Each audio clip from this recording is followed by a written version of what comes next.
ಮೊದಲನೇದಾಗಿ ಶಿಕ್ಷಣದ ವಿಚಾರವನ್ನು ನಾವು ನೋಡುವಂಥದ್ದು ಆದರೆ ವಿದ್ಯಾರ್ಥಿಗಳಿಗೆ ಈ ತಿಂಗಳು ಉತ್ತಮವಾದಂತಹ ತಿಂಗಳಾಗಿರುತ್ತೆ ಅಂತಲೇ ಹೇಳ್ಬೋದು. ನಿಮ್ಮ ದೃಢ ನಿರ್ಧಾರದಿಂದ ಶಿಕ್ಷಣ ಕ್ಷೇತ್ರದಲ್ಲಿ ಈ ತಿಂಗಳು ನೀವು ಉನ್ನತ ಸ್ಥಾನಕ್ಕೆ ಏರುವಂತಹ ಸಾಧ್ಯತೆಗಳಿದೆ ಅಂತಲೇ ಹೇಳ್ಬೋದು.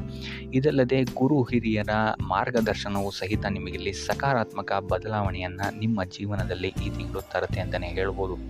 ಇನ್ನು ಉನ್ನತ ಶಿಕ್ಷಣದಲ್ಲಿರುವಂತಹ ವಿದ್ಯಾರ್ಥಿಗಳಿಗೆ ಈ ತಿಂಗಳು ಮಿಶ್ರ ಫಲ ಅಂತಲೇ ಹೇಳ್ಬೋದು. ಆತ್ಮವಿಶ್ವಾಸ ಬೆಳೆಸಿಕೊಳ್ಳೋದು ನಿಮಗಿಲ್ಲಿ ಉತ್ತಮವಾಗಿರುತ್ತೆ ಅಂತಲೇ ಹೇಳ್ಬೋದು. ಸೊ ನೀವು ನಿರೀಕ್ಷಿಸಿದಂತಹ ಫಲಿತಾಂಶಗಳು ನಿಮಗೆ ಈ ತಿಂಗಳು ಹೆಚ್ಚಾಗಿಯೇ ಸಿಗುತ್ತೆ ಅಂತಲೇ ಹೇಳ್ಬೋದು. ಇನ್ನು ನೀವೇನಾದರೂ ಸ್ಪರ್ಧಾತ್ಮಕ ಪರೀಕ್ಷೆಯಲ್ಲಿ ಏನಾದರೂ ಭಾಗಿಯಾಗ್ತಾ ಇದ್ದೀರಾ ಅಂತ ಹೇಳಿದ್ರು ಸಹಿತ ನಿಮ್ಮ ನಿರೀಕ್ಷೆಯ ಫಲಿತಾಂಶ ಇಲ್ಲಿ ನಿಮಗೆ ಸಿಗುತ್ತೆ ಅಂತಲೇ ಹೇಳ್ಬೋದು. ಆದರೆ ಶಾಲಾ ಮಕ್ಕಳ ವಿದ್ಯಾಭ್ಯಾಸದಲ್ಲಿ ಸ್ವಲ್ಪ ಇಲ್ಲಿ ಅತಂತ್ರವಾಗುವಂತಹ ಸಾಧ್ಯತೆಗಳಿದೆ ಅಂತಲೇ ಹೇಳ್ಬೋದು. ಆದರೆ ಯಾವುದೇ ರೀತಿಯಾದಂತಹ ದೊಡ್ಡ ಸಮಸ್ಯೆಗಳಿಲ್ಲ ಅಂತಲೇ ಹೇಳ್ಬೋದು. ಸೊ ಒಟ್ಟಾರೆಯಾಗಿ ವಿದ್ಯಾರ್ಥಿಗಳಿಗೆ ಈ ತಿಂಗಳು ಅತ್ಯುತ್ತಮವಾಗಿರುತ್ತೆ ಅಂತಲೇ ಹೇಳ್ಬೋದು. ಇನ್ನು ಕುಟುಂಬ ವಿಚಾರಕ್ಕೆ ಬರುವಂಥದ್ದಾದರೆ ಕುಟುಂಬ ವಿಚಾರದಲ್ಲೂ ಅಷ್ಟೇ ಈ ತಿಂಗಳು ಉತ್ತಮವಾದಂತಹ ಸಮಯವಿರುತ್ತೆ ಅಂತಲೇ ಹೇಳ್ಬೋದು. ಸೊ ಹಿರಿಯರ ಆಶೀರ್ವಾದದಿಂದ ನಿಮ್ಮೆಲ್ಲ ಕಾರ್ಯಗಳು ಈ ತಿಂಗಳು ಯಶಸ್ವಿಯಾಗುತ್ತೆ ಅಂತಲೇ ಹೇಳ್ಬೋದು. ಆದರೆ ಎರಡನೇ ವಾರ ಸ್ವಲ್ಪ ಎಚ್ಚರಿಕೆಯನ್ನು ವಹಿಸಬೇಕಾಗತ್ತೆ. ನಿಮ್ಮ ಕುಟುಂಬ ವಿಚಾರದಲ್ಲಿ ಇಲ್ಲಿ ಸ್ವಲ್ಪ ವಾದ ವಿವಾದಗಳು ಹೆಚ್ಚಾಗಬಹುದು. ತದನಂತರ ಸ್ಥಿತಿಗತಿಗಳು ಸಾಮಾನ್ಯವಾಗುತ್ತೆ ಅಂತಲೇ ಹೇಳ್ಬೋದು. ಇದಲ್ಲದೆ ಈ ತಿಂಗಳು ನಿಮ್ಮ ಸ್ನೇಹಿತರ ಸಹಕಾರ ಮತ್ತು ಬೆಂಬಲ ನಿಮಗೆ ಹೆಚ್ಚಾಗಿ ಸಿಗುತ್ತೆ ಅಂತಲೇ ಹೇಳ್ಬೋದು. ಇನ್ನು ಮಕ್ಕಳಿಂದಲೂ ಸಹಿತ ನಿಮಗಿಲ್ಲಿ ಉತ್ತಮವಾದಂತಹ ಸುದ್ದಿಗಳು ಸಿಗುತ್ತೆ ಅಂತಲೇ ಹೇಳ್ಬೋದು. ಅವರ ಸಾಧನೆಯೂ ಹೆಚ್ಚಾಗುತ್ತೆ ಅಂತಲೇ ಹೇಳ್ಬೋದು.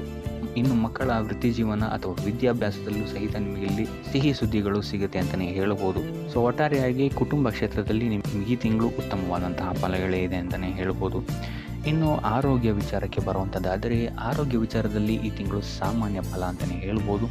ಈ ತಿಂಗಳು ನಿಮಗೆ ಸ್ವಲ್ಪ ಮೊದಲನೇ 2 ವಾರಗಳಲ್ಲಿ ಜ್ವರ, ತಲೆನೋವು, ಕಫದಂತಹ ಸಮಸ್ಯೆಗಳು ಸ್ವಲ್ಪ ಬಾಧಿಸುತ್ತೆ ಅಂತಲೇ ಹೇಳ್ಬೋದು. ಇದಲ್ಲದೆ ವಯೋವೃದ್ಧರು ಅಷ್ಟೇ ತಮ್ಮ ಆರೋಗ್ಯದ ಬಗ್ಗೆ ಹೆಚ್ಚು ಗಮನವನ್ನು ವಹಿಸಬೇಕಾಗತ್ತೆ. ಮಧುಮೇಹ ಅಥವಾ ರಕ್ತದೊತ್ತಡದಂತಹ ಸಮಸ್ಯೆಗಳು ನಿಮಗಿಲ್ಲಿ ಸ್ವಲ್ಪ ಬಾಧಿಸುತ್ತೆ ಅಂತಲೇ ಹೇಳ್ಬೋದು. ಸೊ ನಿಮ್ಮ ಆಹಾರದ ಬಗ್ಗೆ ಹೆಚ್ಚು ಗಮನವನ್ನು ಹರಿಸುವಂಥದ್ದು ಉತ್ತಮವಾಗಿರುತ್ತೆ. ಇದಲ್ಲದೆ ಕರಿದ ತಿಂಡಿಗಳಿಂದ ಹೆಚ್ಚು ದೂರ ಇರುವಂಥದ್ದು ಉತ್ತಮವಾಗಿರುತ್ತೆ ಅಂತಲೇ ಹೇಳ್ಬೋದು. ನಿಮ್ಮ ದೈನಂದಿನ ಕಾರ್ಯಗಳಲ್ಲಿ ಯೋಗ ಮತ್ತು ಧ್ಯಾನವನ್ನು ನೀವು ಇನ್ಕ್ಲೂಡ್ ಮಾಡಿಕೊಳ್ಳುವಂಥದ್ದು ನಿಮಗಿಲ್ಲಿ ಸಕಾರಾತ್ಮಕ ಫಲಿತಾಂಶವನ್ನು ನೀಡುತ್ತೆ ಅಂತಲೇ ಹೇಳ್ಬೋದು. ಇನ್ನು 3ನೇ ವಾರದ ನಂತರ ನಿಮಗಿಲ್ಲಿ ನಿಮ್ಮ ಆರೋಗ್ಯದಲ್ಲಿ ಸ್ಥಿರತೆಯನ್ನು ನೀವು ನೋಡ್ತೀರ ಅಂತಲೇ ಹೇಳ್ಬೋದು. ಇನ್ನು ಇದಲ್ಲದೆ ನಿಮ್ಮ ಪೋಷಕರು ಅಥವಾ ನಿಮ್ಮ ಸಂಗಾತಿಯ ಆರೋಗ್ಯದ ಪರಿಣಾಮವಾಗಿ ನೀವಿಲ್ಲಿ ಸ್ವಲ್ಪ ಖರ್ಚನ್ನು ಮಾಡಬೇಕಾದಂತಹ ಸಾಧ್ಯತೆಗಳು ಬರಬಹುದು ಕೊನೆಯ ವಾರದಲ್ಲಿ. ಸೊ ಸ್ವಲ್ಪ ಆರೋಗ್ಯದ ಬಗ್ಗೆ ಹೆಚ್ಚು ಗಮನ ವಹಿಸುವಂಥದ್ದು ಈ ತಿಂಗಳು ಉತ್ತಮವಾಗಿರುತ್ತೆ. ಇನ್ನು ವೃತ್ತಿ ಜೀವನವನ್ನು ನಾವು ನೋಡುವಂಥದ್ದಾದರೆ ವೃತ್ತಿ ಜೀವನದಲ್ಲಿ ಈ ತಿಂಗಳು ನಿಮಗೆ ಅಷ್ಟಾಗಿ ಉತ್ತಮವಲ್ಲದ ಸ್ಥಿತಿ ಇದೆ ಅಂತಲೇ ಹೇಳ್ಬೋದು. ಯಾಕಂತ ಹೇಳಿದ್ರೆ ಈ ತಿಂಗಳು ನಿಮಗೆ ಅನಿರೀಕ್ಷಿತ ಬದಲಾವಣೆಗಳು ಹೆಚ್ಚಾಗಿ ಕಾರಣಕ್ಕೆ ಸಿಗುತ್ತೆ ಅಂತಲೇ ಹೇಳ್ಬೋದು. ಸೊ ಇದರಿಂದಾಗಿ ಇಲ್ಲಿ ನೀವು ಸ್ವಲ್ಪ ತೊಂದರೆಯನ್ನು ಎದುರಿಸಬೇಕಾಗಬಹುದು. ಈ ಹಿಂದೆ ಮಾಡಿದಂತಹ ತಪ್ಪುಗಳು ಈಗ ಸ್ವಲ್ಪ ಕಣ್ಮುಂದೆ ಬರುತ್ತೆ ಅಂತಲೇ ಹೇಳ್ಬೋದು. ಸೊ ಇದರಿಂದಾಗಿ ಇಲ್ಲಿ ನಿಮ್ಮ ಮೇಲಾಧಿಕಾರಿಗಳು ನಿಮ್ಮೊಂದಿಗೆ ಸ್ವಲ್ಪ ವಾದ ವಿವಾದಗಳನ್ನು ಮಾಡುವಂತಹ ಸಾಧ್ಯತೆ ಹೆಚ್ಚಾಗಿದೆ ಅಂತಲೇ ಹೇಳ್ಬೋದು. ಇನ್ನು ಇದಲ್ಲದೆ 2ನೇ ವಾರದ ನಂತರ ಇಲ್ಲಿ ನಿಮಗೆ ನಿಮ್ಮ ಕಾರ್ಯಕ್ಷೇತ್ರದಲ್ಲಿ ಕಾರ್ಯದ ಹೊರೆ ಹೆಚ್ಚಾಗುತ್ತೆ ಅಂತಲೇ ಹೇಳ್ಬೋದು. ಅಥವಾ ನಿಮಗೆ ಸ್ಥಾನ ಬದಲಾವಣೆ ಆಗುವಂತಹ ಸಾಧ್ಯತೆಯು ಸಹಿತ ಹೆಚ್ಚಾಗಿದೆ ಅಂತಲೇ ಹೇಳ್ಬೋದು. ಸೊ ಇದರಿಂದಾಗಿ ಇಲ್ಲಿ ನಿಮಗೆ ನಿಮ್ಮ ಖ್ಯಾತಿ ಮತ್ತು ಸ್ವಾಭಿಮಾನಕ್ಕೆ ಸ್ವಲ್ಪ ತೊಂದರೆಗಳು ಬರಬಹುದು. ಸೊ ನೀವು ಆದ್ದರಿಂದ ಹೆಚ್ಚು ಪರಿಶ್ರಮವನ್ನು ಪಡಬೇಕಾದಂತಹ ಸಾಧ್ಯತೆಗಳು ಈ ತಿಂಗಳು ಇದೆ ಅಂತಲೇ ಹೇಳ್ಬೋದು. ಸೊ ಕೊನೆಯ ವಾರದಲ್ಲಿ ನಿಮಗಿಲ್ಲಿ ಸ್ಥಿತಿಗತಿಗಳು ಸಕಾರಾತ್ಮಕವಾಗಿ ಪರಿವರ್ತನೆ ಆಗುತ್ತೆ ಅಂತಲೇ ಹೇಳ್ಬೋದು. ಇನ್ನು ನೀವೇನಾದರೂ ಕೆಲಸ ಬದಲಾವಣೆಗೆ ಏನಾದರೂ ನೋಡ್ತಾ ಇದ್ದೀರಾ ಅಂತ ಹೇಳಿದ್ರೆ ಈ ತಿಂಗಳು ಅಷ್ಟು ಉತ್ತಮವಾಗಿಲ್ಲ ಅಂತಲೇ ಹೇಳ್ಬೋದು. ಸೊ ಆದಷ್ಟು ಸತತ ಪ್ರಯತ್ನವನ್ನು ನೀವು ಹೆಚ್ಚಾಗಿ ಮಾಡಬೇಕಾಗುತ್ತೆ. ಯಾವುದೇ ರೀತಿಯಾದಂತಹ ಆತುರದ ನಿರ್ಧಾರಗಳಿಂದ ನೀವು ಈ ತಿಂಗಳು ದೂರ ಇರುವಂಥದ್ದು ಉತ್ತಮವಾಗಿರುತ್ತೆ. ಇರುವಂತಹ ಉದ್ಯೋಗದಲ್ಲೇ ಮುಂದುವರಿಯುವಂಥದ್ದು ಸಹಿತ ನಿಮಗಿಲ್ಲಿ ಸ್ವಲ್ಪ ರಿಲೀಫನ್ನು ಕೊಡುತ್ತೆ ಅಂತಲೇ ಹೇಳ್ಬೋದು.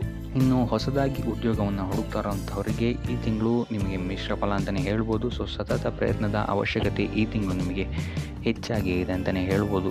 ಸೊ ಕಾರ್ಯಕ್ಷೇತ್ರದಲ್ಲಿ ನೀವು ಈ ತಿಂಗಳು ಸ್ವಲ್ಪ ನಿಮ್ಮ ಕೋಪವನ್ನು ಹಿಡಿತದಲ್ಲಿಟ್ಕೊಳ್ಳುವಂಥದ್ದು ಉತ್ತಮವಾಗಿರುತ್ತೆ. ಸೊ ತಾಳ್ಮೆಯೊಂದೇ ನಿಮಗೆ ಈ ತಿಂಗಳು ನಿಮಗೆ ನಿಮ್ಮ ವೃತ್ತಿ ಜೀವನದಲ್ಲಿ ಯಶಸ್ಸನ್ನು ಸಿಗಲು ಸಾಧ್ಯವಾಗುವಂಥ ಏಕೈಕ ಮಾರ್ಗ ಅಂತ ಹೇಳ್ಬೋದು. ಸೊ ಅದರಿಂದ ಕಾರ್ಯಕ್ಷೇತ್ರದಲ್ಲಿ ಹೆಚ್ಚು ಗಮನ ವಹಿಸುವಂಥದ್ದು ಉತ್ತಮವಾಗಿರುತ್ತೆ. ಇನ್ನು ಆರ್ಥಿಕ ಸ್ಥಿತಿಯನ್ನು ನಾವು ನೋಡುವಂಥದ್ದಾದರೆ ಆರ್ಥಿಕ ಸ್ಥಿತಿ ಈ ತಿಂಗಳು ಅನುಕೂಲಕರವಾಗಿರುತ್ತೆ ಅಂತಲೇ ಹೇಳ್ಬೋದು.